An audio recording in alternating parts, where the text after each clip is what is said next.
Bom dia, igreja! A graça e a paz do nosso Senhor Jesus Cristo.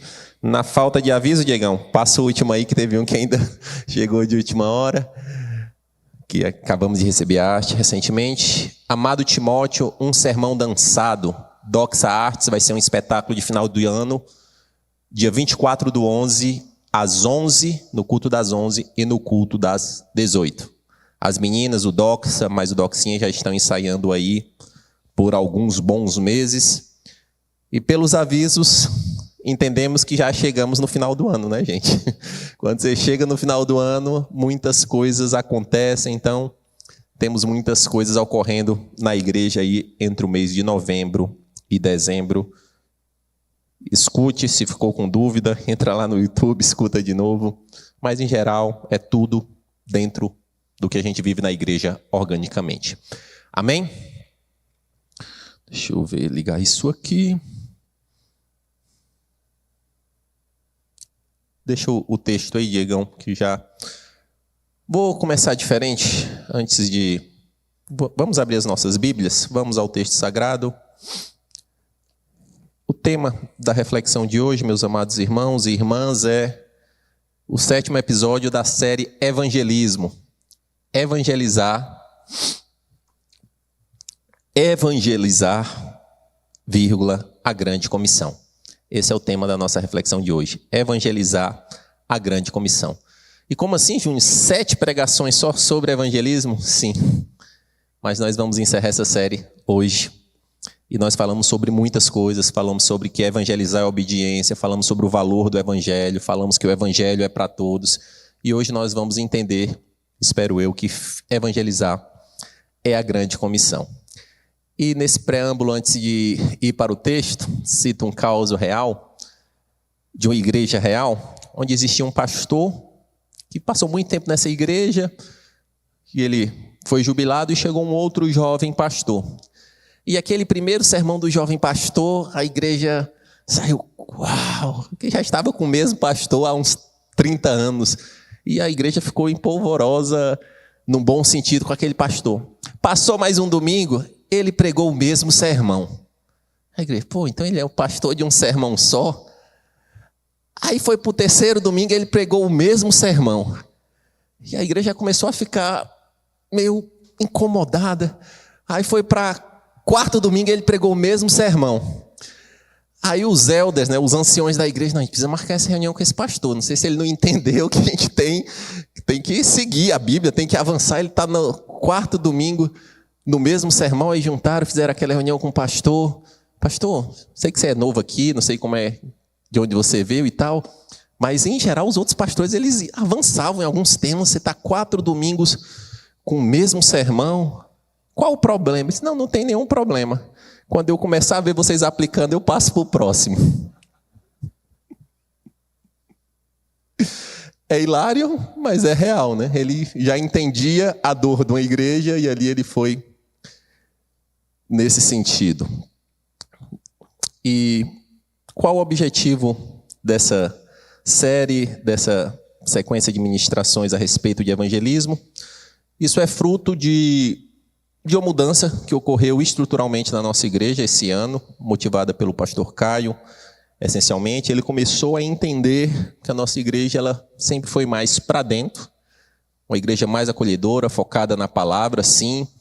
E depois ali você vê nos pilares da nossa igreja, que isso é a vida da nossa igreja, acolhimento, palavras. Aí veio a célula se consolidando como uma ferramenta da igreja. Aí depois nós entendemos que célula sem serviço é meio manco, tem que servir. E nesse sentido, nessa evolução natural, a igreja está pronta para entender e compreender o evangelismo como uma marca dessa igreja, que já deve ser a marca de todo e qualquer crente. E ele fez aquela pergunta que, para quem ouve, nos chacoalha. Qual foi a última vez que você falou intencionalmente de Cristo para alguém? Imagine-se uma igreja, se pelo menos cada cristão levasse alguém para as águas, uma pessoa por ano. E são perguntas que nos chacoalham. Imagine uma igreja se cada membro, cada cristão se comprometesse intencionalmente de levar uma pessoa para Cristo. E às vezes o resultado, às vezes acontece, às vezes não acontece. Mas se não consigo levar, pelo menos eu ter isso como um entendimento, e esse é um movimento que veio para ficar na nossa igreja. A nossa igreja, esse ano, para a glória de Deus, esteve no sertão. Veja aqui a Dani, veja aqui o Fred, que esteve lá. Estamos interagindo com o Instituto Sonhe, que também é uma forma de evangelismo. Temos visto, nos conectamos com Legendários, que é uma forma de levar homens da igreja e homens não crentes, que muitas das vezes não entendem o formato natural da igreja. E aos poucos, mas o que é mais maravilhoso, meus amados irmãos, é o que acontece sutilmente, sem ninguém saber. É você conversar com um irmão e dizer, cara, tem um casal novo aí, que é novo no evangelho, eu estou me reunindo com eles todas as quintas-feiras, há algumas semanas, para a gente conversar sobre Deus e sobre Bíblia, fazendo um discipulado pessoal. Quando você escuta isso, diz, glória a Deus. A igreja está começando a entender que evangelismo tem que ser uma marca nossa, uma marca da nossa comunidade. E tem uma frase que tem batido nessa ministração, e eu vou repetir pela 7ª vez, igual aquele pastor que repete a mesma coisa. Se você não quer levar alguém para o céu, provavelmente você não estará lá. Se você não quer levar alguém para o céu, muito provavelmente você não estará lá. E o legal, quando você começa a repetir as coisas, a própria neurociência fala que com a repetição gera-se um movimento de absorção. E essa frase, eu já ouvi alguns irmãos me cruzarem. Pastor, como é aquele negócio que se fosse, não vai, quem fica, quem foi? Eu disse, não é isso não. E teve uma querida irmã que me abordou ali e disse, pastor, tenho que contar algo que estava no meu coração. Eu disse, fala, minha querida irmã. Eu estava com raiva de você. Eu disse, por quê? Aquele negócio daquela frase ali, todo culto você começa dizendo que... Mas depois eu entendi. Depois eu entendi. Isso aqui não é baseado no meu pensamento, gente. Isso é baseado em um contexto bíblico. O apóstolo Tiago, ele tinha... Cara, não me diz com falácias, me dá as tuas obras e pelas tuas obras eu atesto a sua fé. Não negando a graça. A graça, ela é gratuita. Mas como é que você diz que ama esse Deus, que Deus é tudo para você, você bota adesivo do carro, você muda perfil de Instagram, você fala tudo e você não fala diretamente desse Deus para ninguém? Então, o encontro com esse Deus, ele tem que gerar uma mudança da nossa mente, no nosso coração e de prioridades. E quem deve evangelizar, gente? O pastor, o líder de célula, o evangelista, aquele que tem o dom do evangelismo. Na Bíblia, pastor, tem quem tem o dom do evangelismo. Eu sei que eu não tenho, então não tenho que evangelizar. Não é bem por aí. Ali os dons são pessoas que têm um nível acima daquela graça de Deus para fazer. O evangelista, ele vai, mas aquele ali não exime os outros dessa responsabilidade. E quando a gente fala de comissão, né, o tema da reflexão de hoje é num texto bem conhecido. Evangelizar é a grande comissão. E o que é essa comissão? Não é comissão de vendedor? Lógico. Algumas pessoas entendem esse texto como sendo a grande missão, e também não é sobre isso, é sobre a grande comissão. Alguém que tem autoridade, poder e comissiona alguém para fazer algo em seu nome. Não é o melhor exemplo, mas CPI é Comissão Parlamentar de Inquérito. Não estou dizendo o resultado que é bom, mas o conceito é esse, onde algumas pessoas passam autoridade para alguém para determinar algo. Então Jesus, ele veio nessa terra e nos deu um comissionamento com a autoridade dele para fazer algo específico. Por exemplo, a Comissão Parlamentar de Desvio na Saúde, ela deve focar naquilo que aconteceu. E Jesus, ele nos deu uma comissão que é para ir para todo mundo e pregar o evangelho a toda criatura.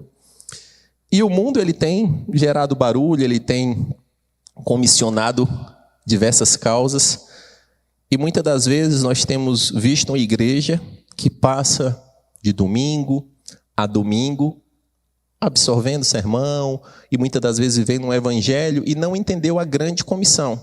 E quando eu digo que ela é grande, ela é a maior das comissões que Jesus nos instaurou. E muitas das vezes eu saio aqui e entendo, a minha grande comissão é ficar rico. Essa é a comissão do coach. A minha grande comissão é ser bem feliz emocionalmente. Essa é a outra pessoa que está te dando uma outra comissão. O nosso mestre, ele nos deu uma comissão muito, muito específica. Avançando, quero fazer uma pergunta. E para entender o que é evangelho, sobre evangelizar, nós temos que entender exatamente qual é a essência e qual é a proposta do evangelho. Se no início, na largada, eu já compreendo o evangelho de uma forma errada, eu vou compartilhar o evangelho de uma forma errada e ter um resultado errado. Porque o evangelho ele tem uma proposta muito específica. E se eu não entender qual é a proposta do evangelho, para quê e por que Jesus morreu na cruz, muitas das vezes eu posso, até de boa vontade, estar propagando um falso evangelho, cheio de boas intenções. E qual não é a proposta do evangelho? Cristo não morreu na cruz por nossas riquezas, por nossa saúde física, por nossa saúde emocional, pelo nosso prazer, por status, por poder, por relevância, por vitória, por imediatismo, por amizades, por sucesso profissional, ou por lhe tornar uma pessoa mais confiante em si mesmo. Cristo não morreu na cruz por isso. Cristo, o âmbito do evangelho primário foi para nos dar transformação, redenção, justificação, vida eterna, nos tornar pessoas obedientes, humildes, pessoas que aprendem a sofrer em Cristo, entender o que é paz, o que é amor, o que é fé, o que é arrependimento. O evangelho está nesse campo de atuação e tem outra questão que muitas das vezes são propagadas como evangelho, mas não é o evangelho. E eu faço uma pergunta: quem quer um mundo melhor para os nossos filhos e netos? Um mundo melhor, mais justo, mais igualitário, com melhores oportunidades, com menos violência, talvez com mais justiça, com mais oportunidade, com menos pobreza? Eu acho que é uma pergunta unânime.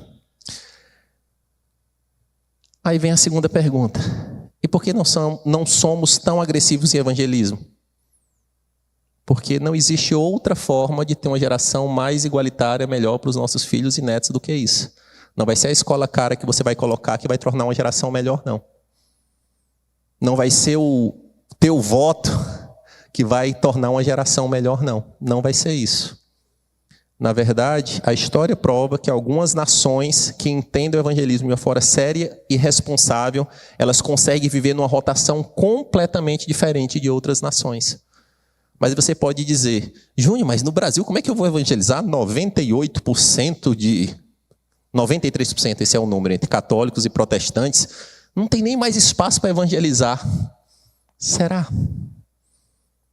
Será? Claro que tem, porque existe uma grande diferença entre os cristãos nominais e os cristãos que são discípulos de Cristo.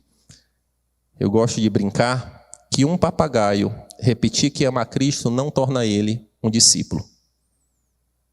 Se você ensinar um papagaio, algumas semanas, e dizer: eu sou cristão, ele vai falar. Isso não vai tornar ele uma pessoa, um discípulo de Cristo. E esse é o nosso grande desafio. E eu cito um exemplo real, e o evangelho é a esperança para a nossa geração, para o nosso país. Mas, Júnior, para que a gente vai evangelizar? A gente já sabe que daqui para frente é só para trás, é assim que Apocalipse diz, que vai ser ladeira abaixo mesmo, as coisas vão piorar. Isso é um fato bíblico, mas eu acredito que mesmo nesse macro contexto, é possível cristãos genuínos passar por essa dificuldade de uma outra forma. É possível nações passarem por isso de uma outra forma. E eu cito um exemplo real, gente, de uma nação que foi talvez o caso mais emblemático recente e talvez menos anunciado, porque ele é mais recente, de uma nação que foi completamente sacudida por um cristianismo genuíno. A Coreia do Sul, por volta de 1950, ela tinha menos de 1% de cristãos. O PIB desse país, per capita, era 100º, 30º, era um dos últimos lá na rabeira do mundo. E um país, ele se abriu para o evangelho e década após década você vê o percentual de cristãos subindo. 8%, 12%, 15%. E hoje eles devem fechar algo em torno de 30% de cristãos. E uma Um país que saiu do 100º, 35º, hoje é o 8º PIB per capita do mundo. E os cristãos nesse país influenciaram na democracia, na política, nas questões de universidades, ensino. E eu achei bem legal que uma das marcas da Igreja da Coreia, Getúlio, são templos abertos para as pessoas cultuarem antes de trabalhar. Várias igrejas, cidades bem densas, as pessoas vai lá, faz um culto ali, 30, 20 minutos, ora, e segue. E é um país que está aí, que foi transformado. E é possível o nosso país, sim, se tornar uma nação que efetivamente ama e honra esse Deus. Mas isso passa por cada um de nós. Mas ouvi algo de um comentarista financeiro esses dias que disse: o Brasil não perde a oportunidade de perder uma oportunidade. Mas não vamos ser fatalistas. Acho que vamos ser aquele beija-flor, que tem aquele beija-flor com um pouquinho de água indo apagar o incêndio. Mas como assim? Como é que você, com um pouquinho de água no seu bico, você vai fazer alguma coisa nesse incêndio? Você está desperdiçando seu tempo? Não. Mas eu estou fazendo a minha parte. Se eu não consigo mudar o Brasil, por que eu não mudo Barueri, Santana de Parnaíba, Osasco, essa região, para ser um local onde a justiça impera de uma forma diferente, onde as nossas crianças reagem de uma forma diferente? Nós temos que acreditar no Evangelho como essa grande transformação do mundo. Abra nas Bíblias, vamos ler Mateus 28. Pode projetar aí, Diegão, por favor. Mateus 28, nós vamos ler a parte final, a partir do verso 16.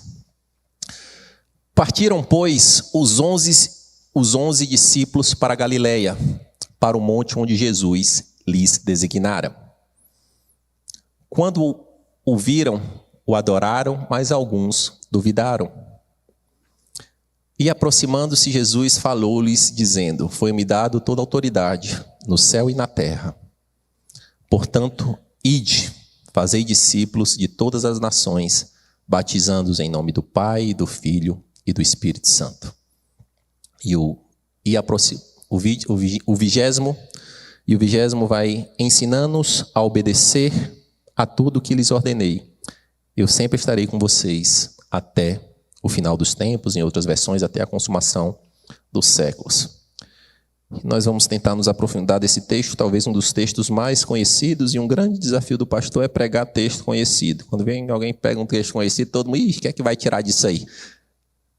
Você pregar Salmo 23, Salmo 91, Josué, tem alguns textos ali que são tão emblemáticos na igreja, mas é um desafio a gente entrar em textos que são bem conhecidos, mas muitas das vezes não tão absorvido na essência. E qual é o contexto aqui, gente?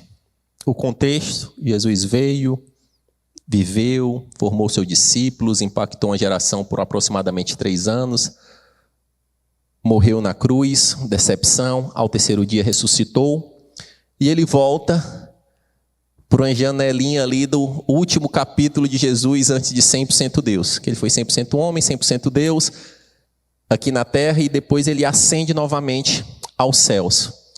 E a palavra de Deus nos fala que ele ficou em torno de 40 dias e apareceu para mais de 500 pessoas. E nesse último ato de Jesus, ali ainda, ele deixa uma mensagem que ecoou para todos, uma mensagem sobre uma grande comissão. Isso aí foi relatado nos 4 evangelhos, ela também se conecta com o início de Atos.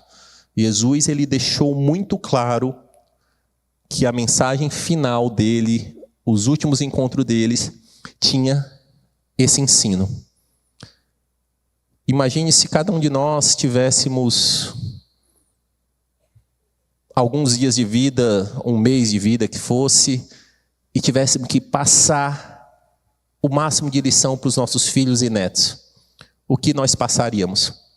E é mais ou menos esse contexto. Jesus, o ato final dele foi um ato, principalmente, dele se mostrar como Deus, dele repreender em alguns sentidos, mas foi um ato de capacitar aquela igreja para que aquela igreja, sim, levasse a mensagem de Cristo adiante. E quando a gente entende esse contexto, algumas dúvidas surgem. E tem sempre gente querendo dar perdido na palavra de Deus desde sempre. Mas, Júnior, essa missão aí foi para os apóstolos. Eu não sou apóstolo. Ela não é uma missão restrita para aquele... Aí outros vão dizer, não, eu entendi, mas isso aí é para quem é crente, formado há muito tempo, fez teologia e é pastor. Isso aí não é para um crente ordinário. Ou é uma sugestão. O Senhor do Universo, ele parou e nos deixou uma sugestão. É outra possibilidade. Ou nós temos que entender que essa foi a última mensagem gritada pelo Rei de todo o Universo. E Rei não sugere nada para ninguém. Rei ordena. E se eu sou servo desse Rei, eu tenho 2 caminhos a entender. Eu vou estar em obediência a essa ordem, ou vou estar em desobediência a essa ordem.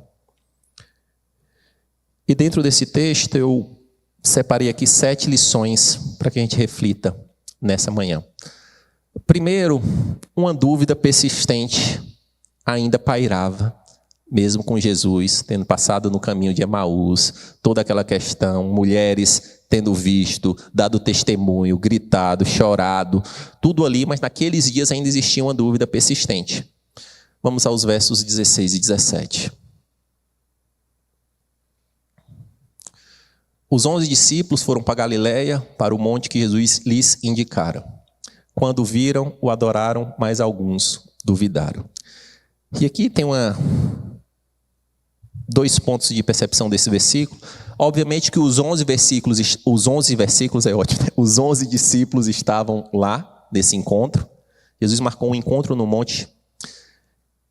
E quando viram, alguns adoraram e alguns duvidaram.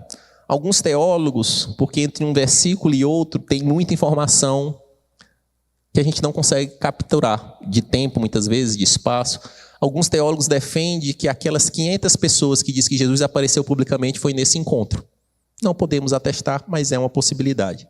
Mas o que sabemos é que Jesus, o mestre, ele marca uma reunião e quando chega, mesmo assim ressurreto, mesmo assim, tem alguns que conseguem ver claramente, és o Filho de Deus, se prostram e adoram. E tem outros que cruzam um braço e dizem, será que? Eu achei que é parecido com alguém, viu? Quem é esse aqui? Eu lembro dele.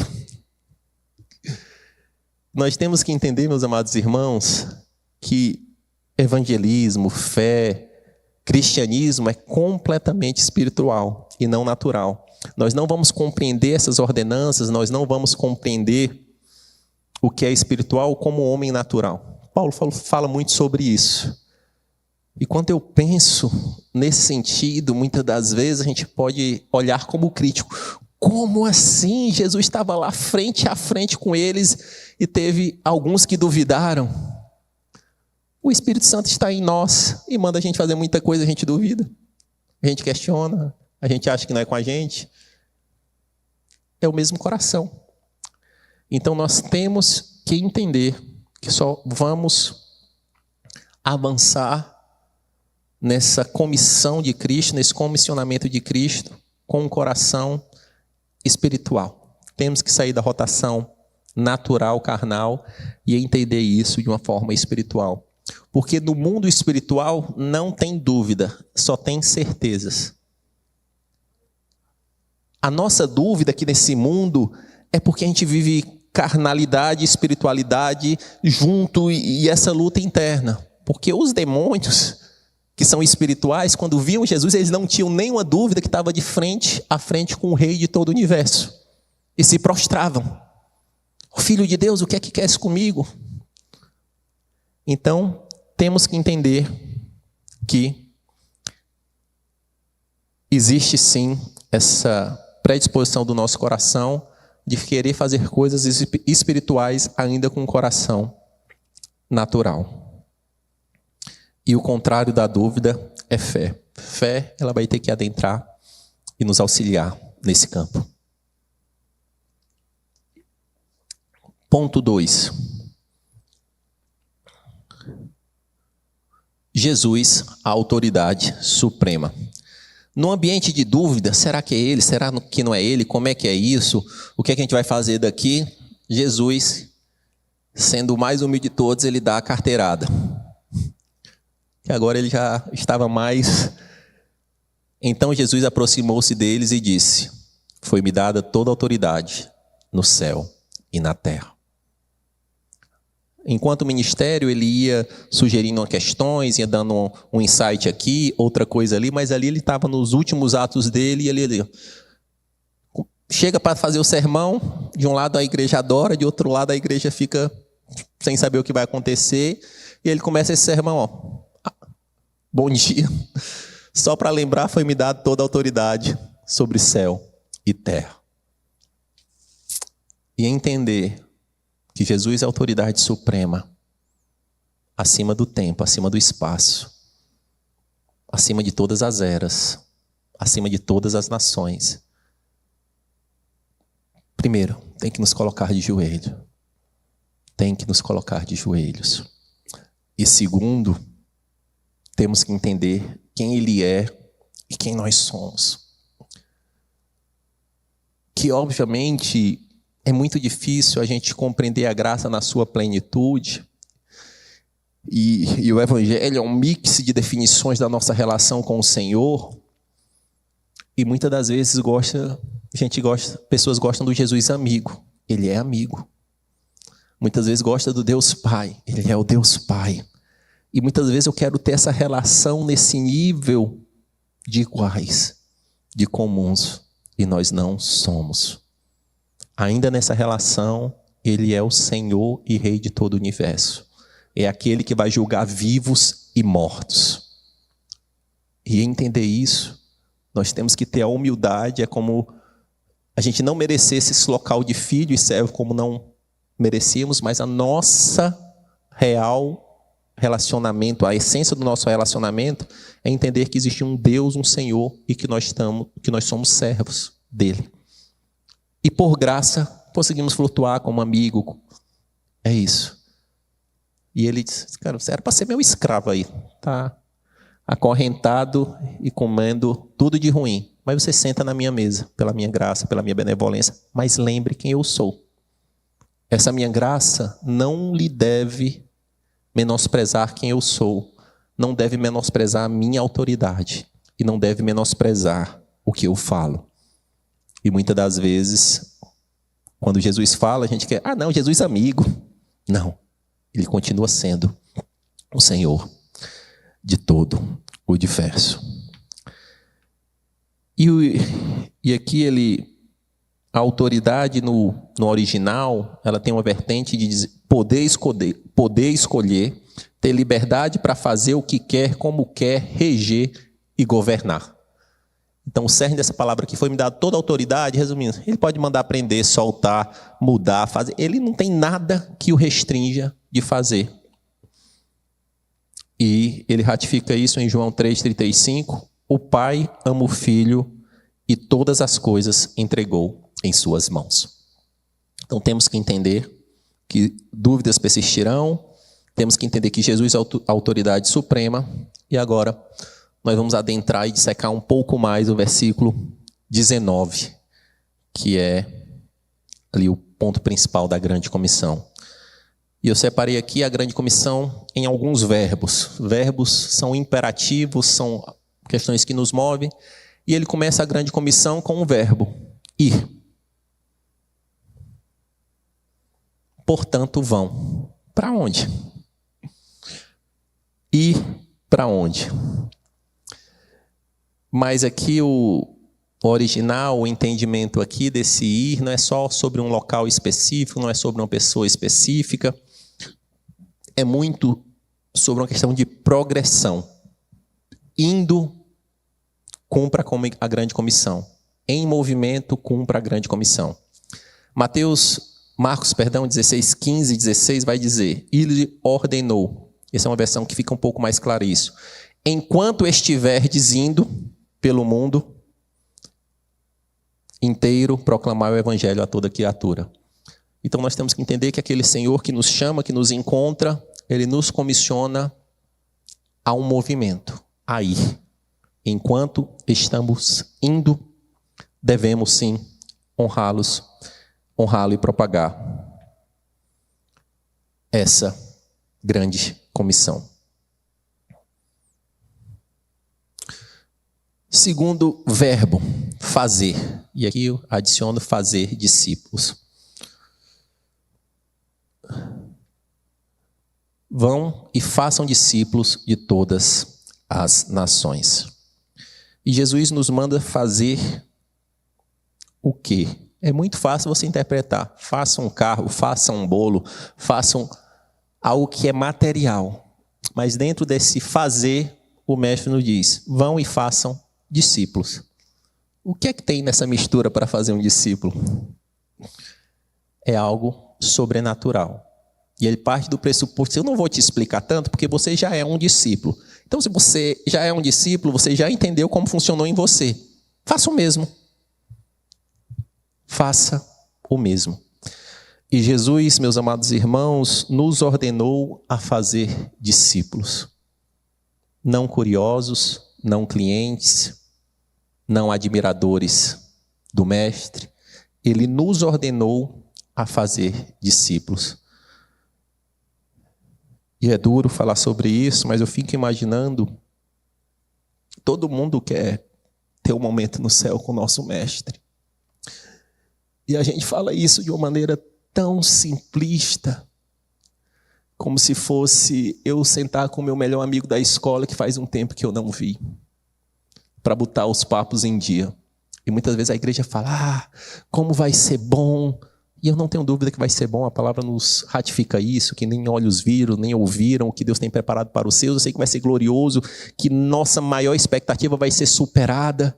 Mas muitas das vezes a gente acha que a gente vai sentar ali lá do lado do Senhor do Universo para ter conversa de comadre, assim, conversinha sobre...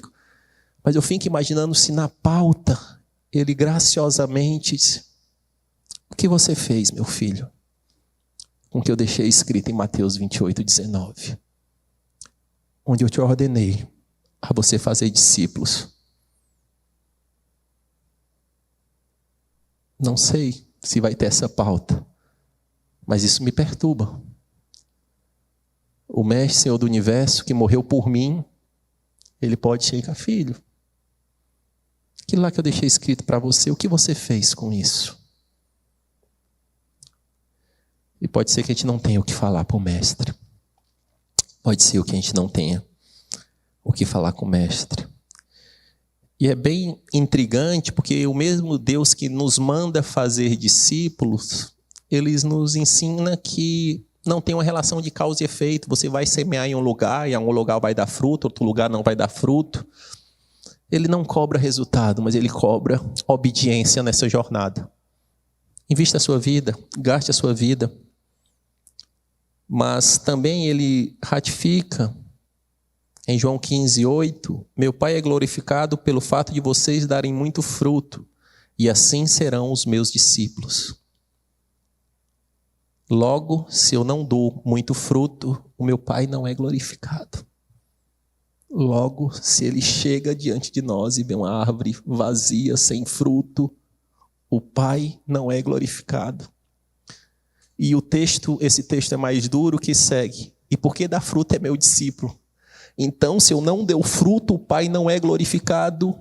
E eu entro numa linha tênue de não ser considerado discípulo. E só o Senhor vai julgar cada um de nós. O meu Pai é glorificado pelo fato de vocês darem muito fruto. E assim serão os meus discípulos. Seguindo em frente, grande comissão, batizar. Aviso, 1º de dezembro, temos mais um batismo da igreja. E o batismo, meus amados irmãos, ele segue dizendo, batizando-os em nome do Pai, do Filho e do Espírito Santo. Você deve ir, você deve fazer discípulos, e a consequência desse discípulo é se batizar.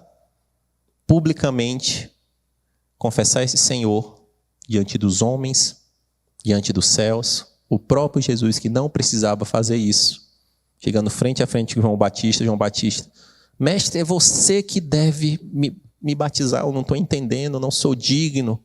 Não é necessário que isso ocorra para que a igreja entenda que batismo é algo fundamental e não é algo usual.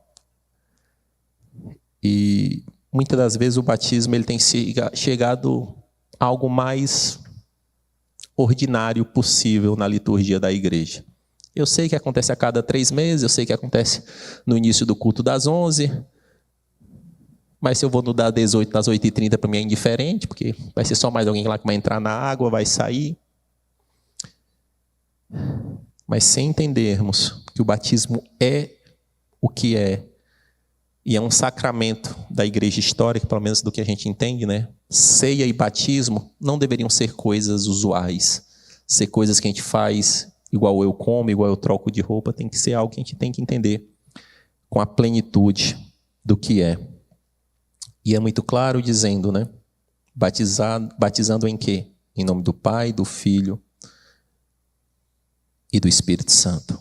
Em Atos 2,38, Pedro respondeu: arrependam-se a cada um de vocês, seja batizado em nome de Jesus Cristo para os perdão dos pecados e receberão o dom do Espírito Santo.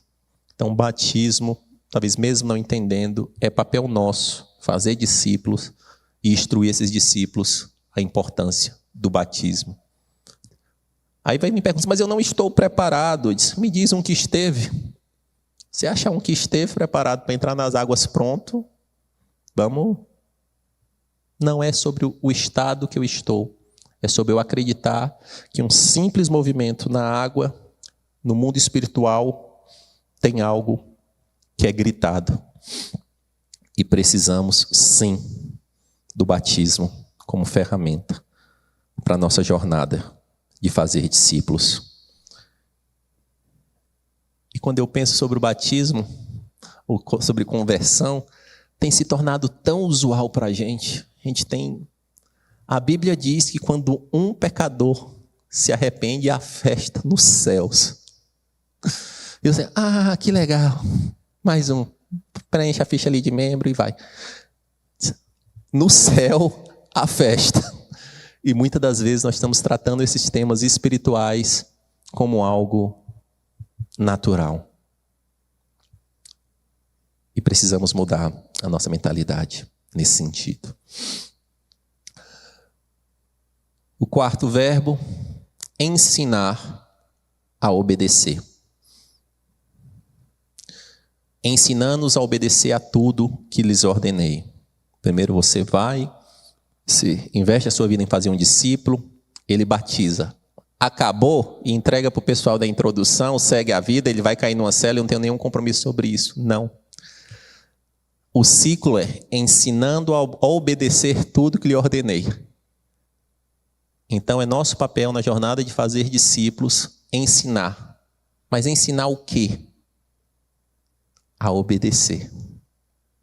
Não é ensinar a ficar rico, não é ensinar a ficar confiante, não é ensinar a servir na igreja, não é ensinar ao vocabulário crentez para se tornar fluente no gospel, não é ensinar a doutrina para mudar o tamanho da roupa. O Jesus disse, cara, se você tem algo que tem que fazer para um discípulo novo, é ensinar a obedecer. Porque para o Senhor, obediência é sinônimo de amor. Aquele que me ama, me obedece. Então nós temos que entender, sim, que nós temos que ensinar a obedecer.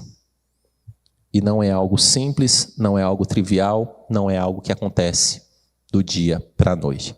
Não, mas eu já trouxe aqui um visitante e ele até batizou, tchau. Lembremos do que Martinho Lutero diz. Eu pensei que o velho homem ele morria afogado no batismo, mas o miserável ele sabe nadar. A gente tem que matar ele diretamente, dia após dia. E nós temos que entender que é papel nosso da igreja investir tempo para ensinar o novo irmão. Mas se é meu, como é que eu vou ensinar alguém a obedecer se eu não tenho tempo? Essa é a frase mais comum desse mundo pós-moderno. Pastor, eu até queria, mas eu não tenho tempo. Eu queria pra caramba, pastor. Você não sabe como eu queria. Mas eu não tenho tempo. E quem vier falar comigo sobre tempo, vocês sempre vão ouvir uma resposta simples. Não diga que não tem tempo. Assuma que não é prioridade. Ponto. Simples, tão simples quanto isso. Porque outras coisas na vida, tempo é limitado. Você vai fazendo trocas dentro do que é mais importante, menos importante, do que você faz. E é tudo isso. Estou dizendo que é fácil? Não. Todos nós temos essa vida louca e corrida. Mas se eu passo ano após ano e não invisto na vida de ninguém, não sento para discipular para ninguém, não tenho tempo para fazer uma visita, não tenho tempo para tomar um café, não tenho tempo para fazer algo pelo outro irmão, como é que eu vou ensinar ele a obedecer? E muitas das vezes, meus amados irmãos, nós vivemos a época da terceirização. Isso foi algo que aconteceu nas últimas décadas, tudo a gente terceiriza. Mas vamos ter cuidado se nós não estamos terceirizando o que Deus nos ordenou. Não, estou terceirizando para o pastor. Não é para me fazer nada, já é para dar graças a Deus que eu convidei ali no grupo da família e chegou alguém lá e quando chegou o pastor vai dar os pulos dele. E se ele não ficar, meu amigo, é porque o sermão foi ruim. Porque se ele foi nos 8h30, se ele tivesse ido nas 11, talvez poderia ter dado certo, ou se fosse das 18. E o pastor, eu tinha um único tiro desse ano, era convidar alguém, ele veio e foi embora. Terceirização. Não, vou pedir para ir na célula ali do Rafa na terça-feira. E chegou e disse, Rafa, tá aqui, fecha a porta, vai que é tua, Tafarel. Converte esse cara aí.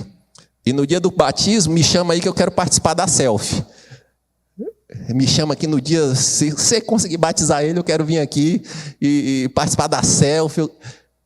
É engraçado se não fôssemos nós rindo de nós mesmos, irmãos. Porque a igreja ela está imbuída de uma terceirização de fé. O discípulo tem se tornado o cliente. E se eu sou cliente, eu só quero consumir. Mas se eu sou o discípulo, eu tenho que levar essa mensagem adiante.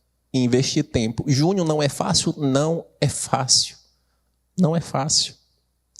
Timothy Keller tem um pensamento que se você investir algo na vida do outro, é você abrir mão da sua liberdade. É isso mesmo.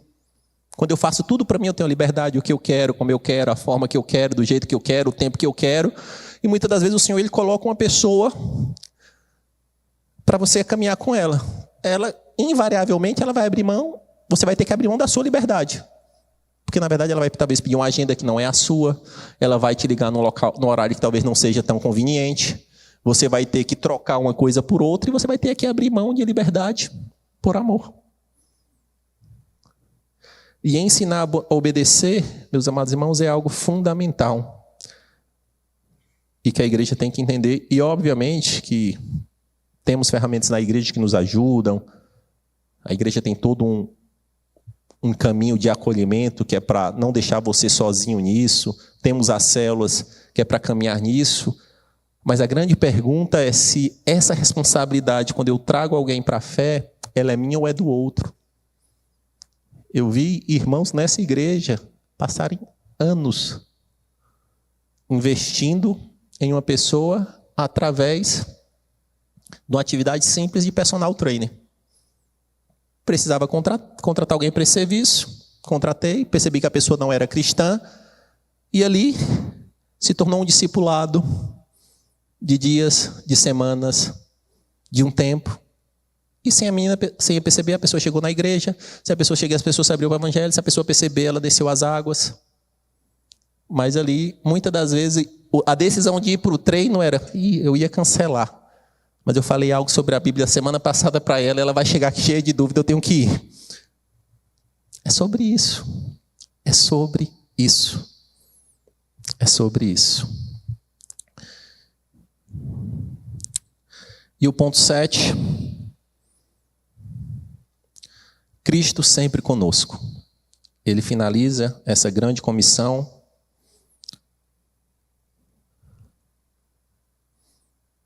Eu estarei com vocês até o fim dos tempos. E é óbvio que Deus é Pai, Deus está conosco desde antes do ventre da mãe. É óbvio que o Senhor, Ele sempre estará conosco. Isso é da própria característica de Deus, mas esse é um dos versículos mais utilizados fora de contexto. Se eu estou um pouco aflito, se eu estou numa tribulação, eis que Deus está comigo até o final dos tempos, para mim não me sentir carente.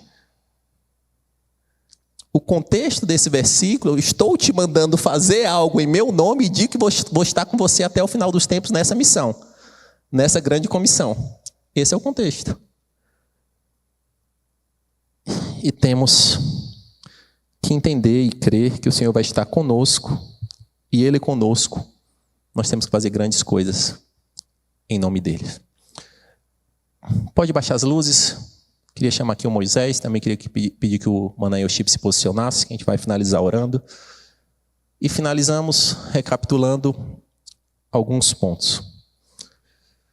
Existia uma dúvida persistente, era Cristo, não era Cristo? Quem era aquele homem que apareceu mais uma vez?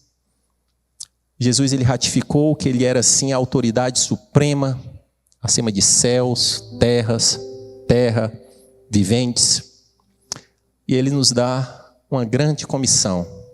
Ele, tendo toda essa autoridade, ele transfere essa autoridade para nós, para fazer algo em nome dele. E essa grande comissão, ela tem 4 verbos: ir, fazer discípulos, batizar e ensinar a obedecer.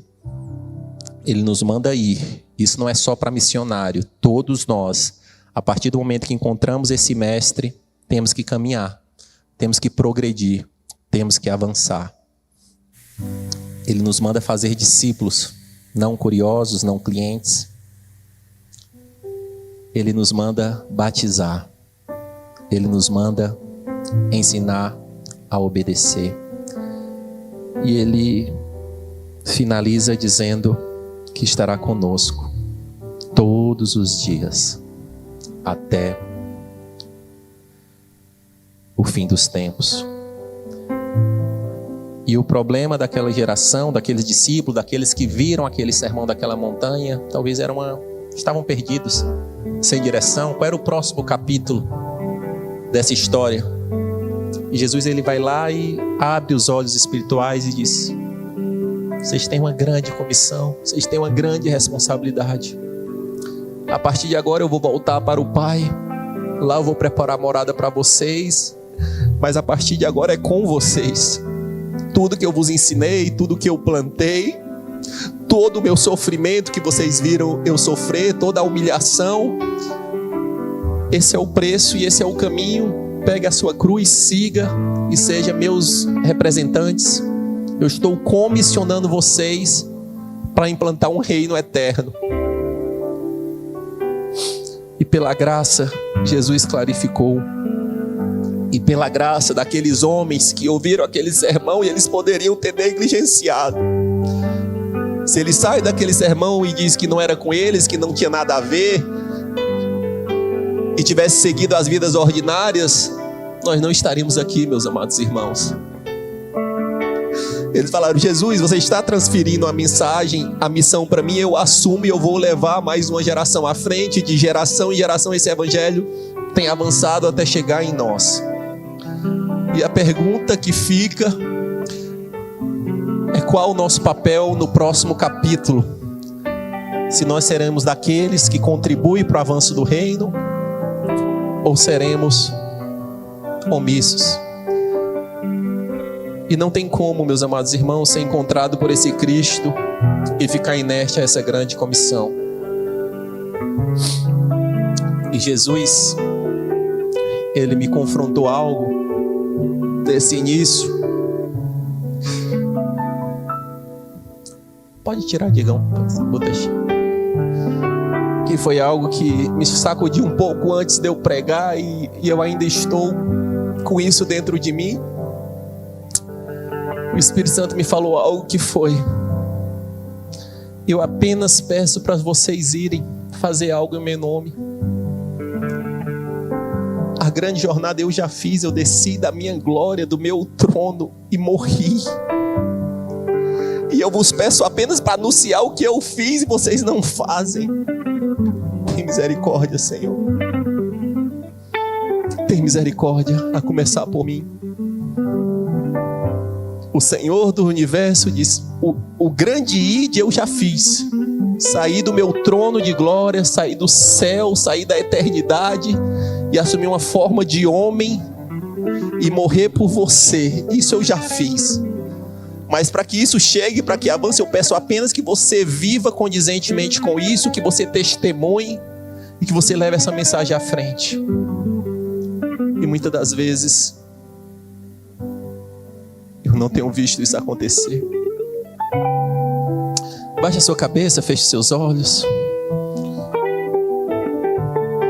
Eu tenho 2 convites a serem feitos nessa manhã. O primeiro deles, para você que está aqui e talvez nunca confessou Jesus Cristo como seu Senhor e seu Salvador, nunca verbalizou, nunca externou. E se você está aqui e quer fazer uma oração de confissão de fé, de entrega a Jesus Cristo, erga a sua mão. A igreja está toda de cabeça baixa, ninguém vai te julgar, ninguém vai olhar para você. E se você está também aí no YouTube, nos acompanhando, deixa seu nome, sua cidade. E eu peço que você faça essa oração com fé. Senhor Jesus, eu reconheço que você é o meu Senhor, que morreu naquela cruz pelos meus pecados. Perdoa-me, eu que andei tão distante de Ti. Aceita-me como Teu filho. Escreve o meu nome no livro da vida e ajuda-me, Deus amado, a viver condizentemente com Teu sacrifício. E o segundo questionamento, a segunda pergunta é: se você é cristão, crente, batizado, membro da igreja, espero, talvez aqui da Manaim ou de outra igreja, e talvez ao ouvir essa grande comissão, tem se visto negligente, tem se visto desobediente a ela, tem se visto inerte ou fazendo o mínimo possível, e cumprir a grande comissão não tem sido uma prioridade na sua vida. E se você quer diante de Deus reconhecer isso, clamar ao Senhor uma mudança: Senhor, eu quero sim ser alguém que leva essa mensagem de uma forma intencional. Eu quero ser sim alguém que se importa com o próximo. Eu quero ser sim alguém, Pai, que leva essa mensagem, que é a mensagem transformadora. Fique em pé no seu lugar, eu quero orar por você. Lembre-se que a gente está falando do mundo espiritual. Não é apenas um levantar de pernas.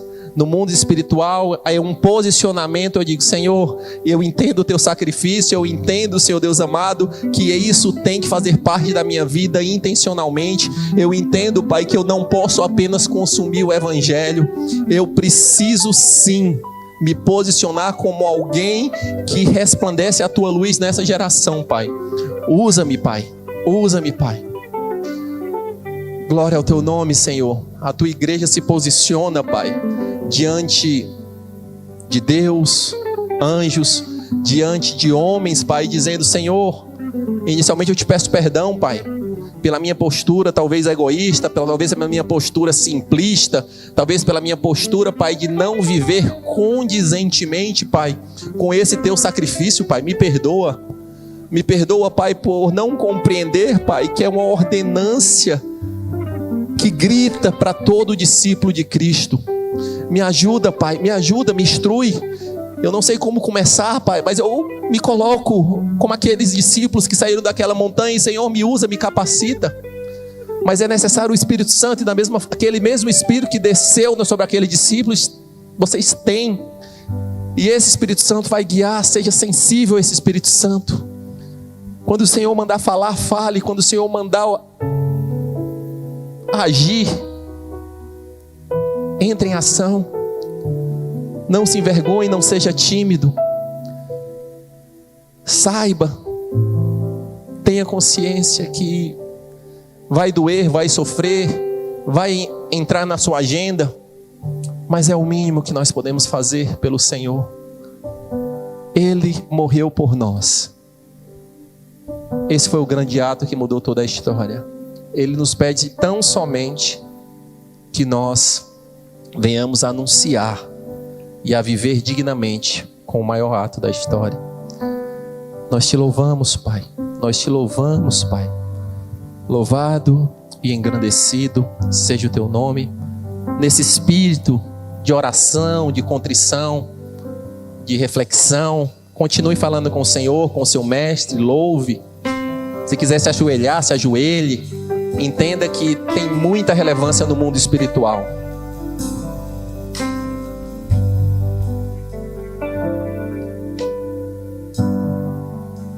O sacrifício vivo se entregou por mim.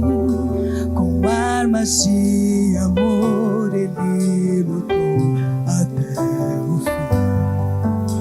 Vestido de silêncio, semblante era de dor, e a todos que o feriu lá no Calvário perdoou. Subiu naquela cruz sem nada reclamar, Cordeiro imaculado que sofreu por me amar. E a minha vida foi lavada pelo sangue de Jesus. Minha história dividiu antes e depois pelo sangue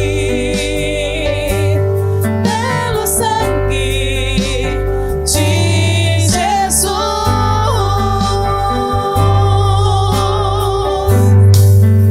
Foi salvo pelo sangue, foi curado pelo sangue, eu fui liberto pelo sangue, eu fui comprado pelo sangue, o sangue de Jesus, que me leva até o céu, o sangue de Jesus, vermelho, forte e fiel, suportou a cruz, a preço de sangue, por amor, precioso sangue de Jesus.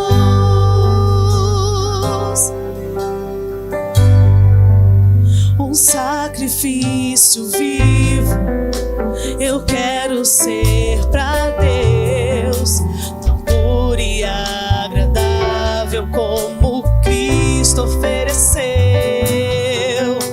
Com a sua verdade vou me comprometer e ser exemplo vivo de sua graça e poder.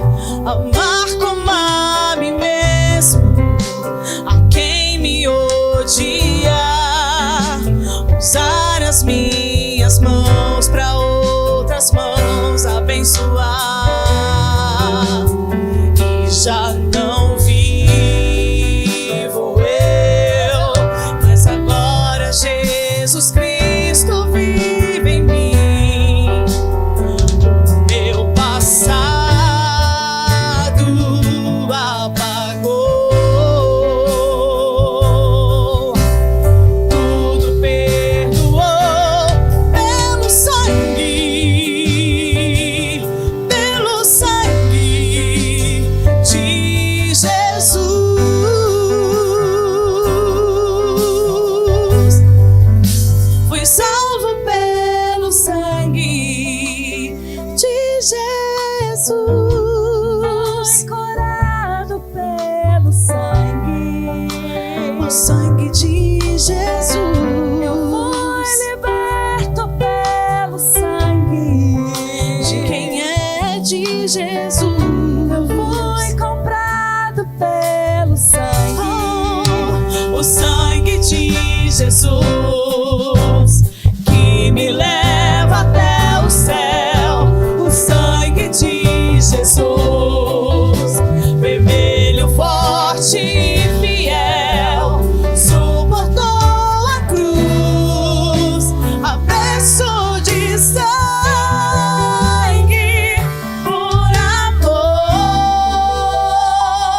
Louvado e agradecido seja o teu nome, Senhor. Sempre foi por ti e para ti. Obrigado, Senhor, pelo sangue derramado naquela cruz, que mudou, Senhor, a minha história, que me tirou do reino das trevas e nos levou para o reino do teu amor, Pai. Louvado seja o teu nome, Pai. Que amor é esse? Que graça que nos constrange, Pai. Ah, Jesus. Minha oração, Pai, é que não saiamos aqui apenas motivados ou com a palavra que nos faça sentir melhor ou com um pouco de incômodo. Transforma, Senhor, a nossa mente e o nosso coração nesse sentido. Eu clamo, Senhor, por irmãos batizando outros irmãos aqui nessa igreja, Pai.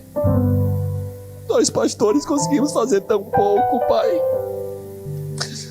Clamo por uma igreja, Pai, que entende o papel dela na sociedade, no mercado de trabalho, na vizinhança onde está inserida, Senhor. A começar por mim, Senhor. Nos ajuda, Pai, a viver condizentemente com esse evangelho, com o valor que ele tem, Pai. O evangelho é vida, Pai. É esperança, Pai. O mundo carece, Pai. E que nós possamos assumir, Pai, a responsabilidade que nos cabe nesse sentido.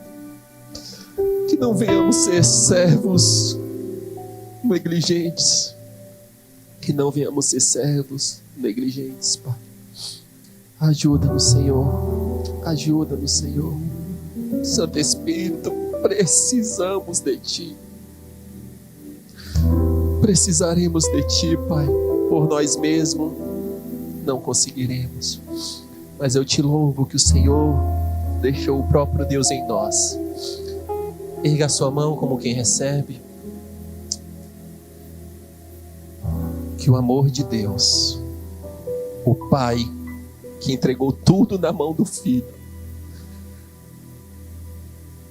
que a graça de Jesus Cristo, o Filho que veio para morrer no meu e no seu lugar, e que a comunhão, a consolação do Santo Espírito de Deus, que é Cristo em nós, esteja com você, com a sua família. Vão na paz. Excelente domingo. Deus abençoe.